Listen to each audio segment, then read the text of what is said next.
Dans un petit village poussiéreux près de Ségou, au Mali, où le soleil brûle la terre ocre et où les acacias offrent une ombre rare, vivait Fatimata Diallo, une femme de 42 ans au visage marqué par le temps et les épreuves. Ses mains, calleuses d'avoir frotté des vêtements dans l'eau trouble du fleuve Niger et d'avoir préparé des repas avec le peu qu'elle gagnait, racontaient une vie de dur labeur. Fatimata était veuve depuis 10 ans. Son premier mari, Samba, un pêcheur robuste, était mort noyé lors d'une crue soudaine, laissant derrière lui un fils, Issa, alors âgé de 5 ans. Quelques années plus tard, Fatimata s'était remariée avec Moussa, un homme doux mais fragile, qui lui donna 6 filles avant de succomber à une fièvre mal soignée. Depuis, Fatimata élevait seule ses 7 enfants dans une hutte modeste faite de banco et de paille, luttant chaque jour pour mettre un bol de mie sur la table. Ses filles Aïssata, 20 ans, Mariam, 18 ans, et Kadidia, 16 ans, les 3 aînées, suivies de 3 cadettes encore petites, étaient la fierté de Fatimata. Elles avaient hérité de la beauté de leur mère, des yeux en amande, une peau d'ébène luisante, et une grâce naturelle qui attirait les regards au marché. Mais elles étaient aussi réservées,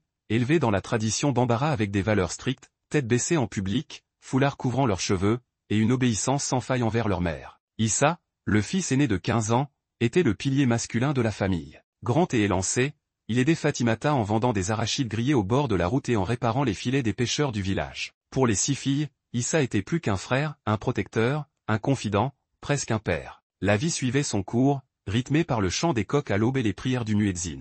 Fatimata travaillait sans relâche, lavant le linge des familles aisées de Ségou, cuisant des galettes de mil à vendre, et raccommodant des habits usés. Chaque franc CFA qu'elle gagnait était précieux, car il servait à nourrir ses enfants et à payer les frais scolaires des plus jeunes. Les aînés, Aïssata, Mariam et Kadidia, restaient à la maison pour aider aux tâches, elles pilaient le mil, balayaient la cour, et veillaient sur leur petite sœur. Elles rêvaient toutes les 3 d'un mariage simple mais honorable, avec des hommes bons qui les respecteraient. Fatimata, malgré sa fatigue, leur répétait souvent, « Votre honneur est notre richesse. Gardez-le précieusement. » Mais un jour, une ombre s'abattit sur cette famille fragile, une ombre si sombre qu'elle allait tout détruire. C'était un matin étouffant de la saison sèche, quand les vents chauds soulevaient des tourbillons de poussière rouge. Aïssata, l'aînée, se plaignit de vertige. Elle, d'habitude si vive, titubait en portant une calebasse d'eau, ses yeux voilés par une fatigue inhabituelle. Fatimata, inquiète, posa une main sur son front, pas de fièvre, mais une faiblesse palpable. « Repose-toi, ma fille, murmura-t-elle,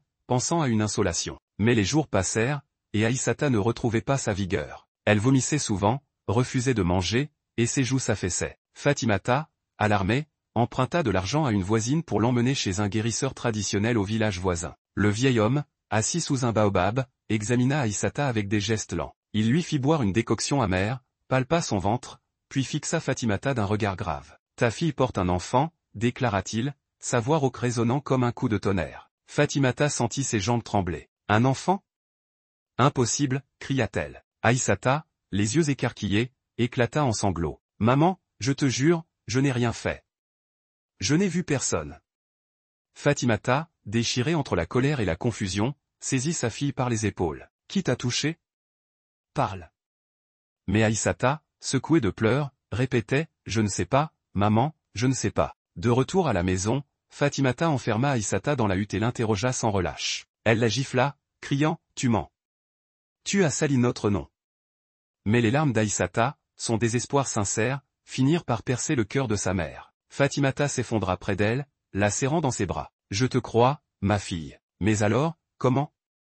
La question restait suspendue, un mystère terrifiant qu'aucune d'elles ne pouvait résoudre. Quelques semaines plus tard, alors que Fatimata tentait encore de comprendre ce qui était arrivé à Aïssata, Mariam, la deuxième fille, commença à montrer les mêmes signes. Elle s'évanouit en balayant la cour, son visage pâle malgré le soleil écrasant. Fatimata, le cœur battant, l'emmena chez le même guérisseur. Le verdict tomba, implacable, elle aussi est enceinte. Cette fois, Fatimata ne cria pas. Elle resta silencieuse, le regard perdu, tandis que Mariam, tremblante, jurait n'avoir jamais quitté la maison seule ni parlé à un homme. Le village commença à murmurer. Les voisins, qui avaient toujours respecté Fatimata pour sa droiture, lançaient des regards méfiants. « Qu'est-ce qui se passe chez toi ?» demandait-on au marché. Fatimata, humiliée, baissait la tête et rentrait vite chez elle. Mais le pire était à venir. Quelques jours plus tard, Kadidia, la troisième, se plaignit de nausées. Le guérisseur, las, ne prit même pas la peine de l'examiner longtemps, encore une grossesse. Fatimata s'effondra dans la poussière,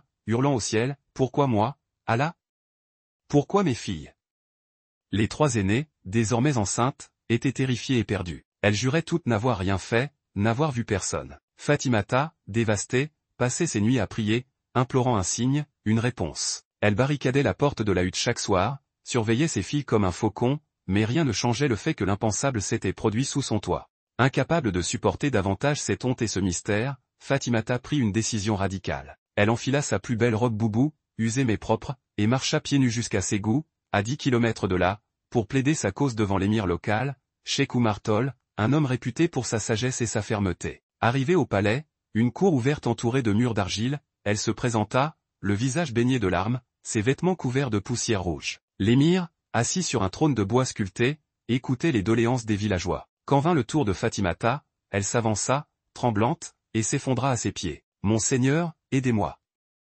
Mes 3 filles, mes trésors, ont été souillés sous mon propre toit, et je ne sais pas par qui. » La foule murmura, choquée. Cheikh Oumar, intrigué, demanda, « Parle, femme. Que s'est-il passé ?»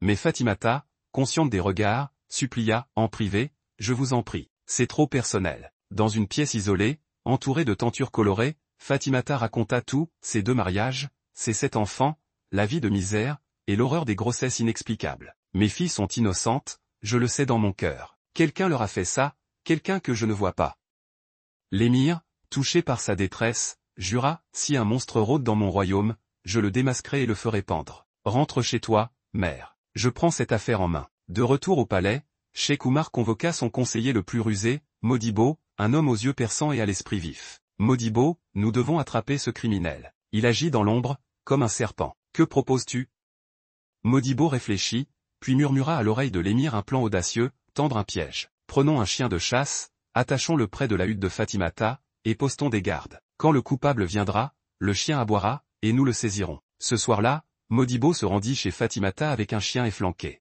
Mais alerte. « Mère, ce chien nous aidera. Restez silencieuse, faites comme si de rien n'était. » Fatimata, épuisée mais déterminée, acquiesça. Le chien fut attaché près de l'entrée arrière, là où un intrus pourrait escalader le mur bas. 2 gardes, armés de lances, se cachèrent dans les buissons voisins. La nuit tomba, lourde et silencieuse, trouée seulement par le chant des grillons. Fatimata, blottie avec ses filles, feignait le sommeil, son cœur battant à tout rompre. Vers minuit, un bruit léger se fit entendre, des pas sur le toit de paille. Puis, une silhouette sombre sauta dans la cour. Aussitôt, le chien hurla, brisant le silence. Les gardes bondirent, saisissant l'homme avant qu'il ne puisse fuir. Il portait un tissu noir sur le visage, mais les gardes le lui arrachèrent brutalement. Fatimata, alertée par les aboiements, sortit en courant, une lampe à huile à la main. Quand la lumière éclaira le visage du coupable, elle poussa un cri déchirant. C'était Issa, son propre fils, le frère aîné de ses filles. Les filles, réveillées par le tumulte, hurlèrent en reconnaissant leur protecteur devenu prédateur. Fatimata tomba à genoux,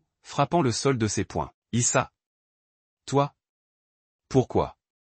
Le lendemain, Issa fut traîné, enchaîné, devant la cour de l'émir. La foule, massée autour du palais, grondait de colère et de stupeur. Fatimata et ses 6 filles se tenaient là, brisées mais résolues à entendre la vérité. Cheikh Oumar, le regard noir, ordonna, « Parle, chien.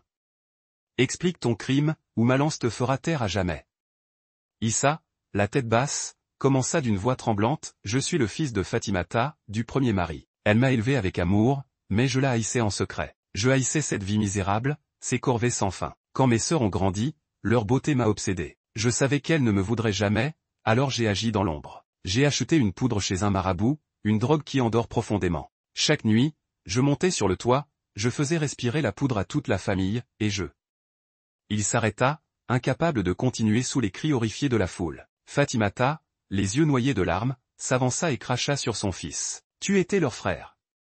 Leur bouclier.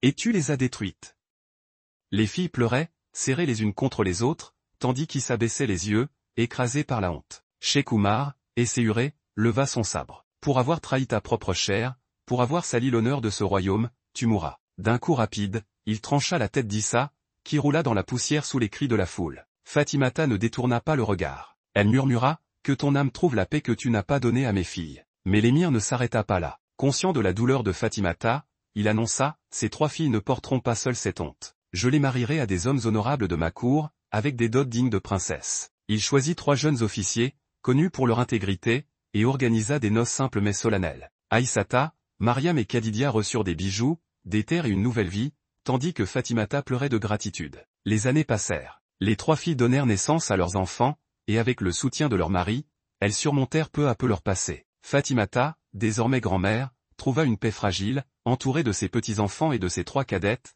qu'elle protégea farouchement. Le village n'oublia jamais cette histoire, mais il apprit une leçon, les monstres ne viennent pas toujours de l'extérieur. Restez jusqu'au bout, les amis. Cette histoire prouve que les plus grandes trahisons viennent parfois de ceux qu'on aime le plus. Dites-moi dans les commentaires ce que vous en pensez, Issa méritait-il son sort? Fatimata aurait-elle pu agir plus tôt? Aimez si cette histoire vous a ému, et abonnez-vous pour plus d'histoires.